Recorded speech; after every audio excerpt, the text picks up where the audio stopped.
gihatag na niya. Ang tawag sa atong Ginoo, paminahon kanunay, kinsa man ug asa man kitang tanan magmahalay.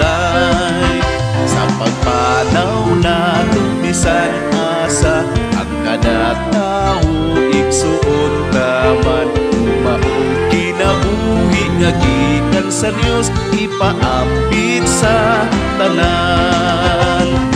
Ang tawag sa atong Ginoo, paminahon kanunay, kinsa man ug asa man kitang tanan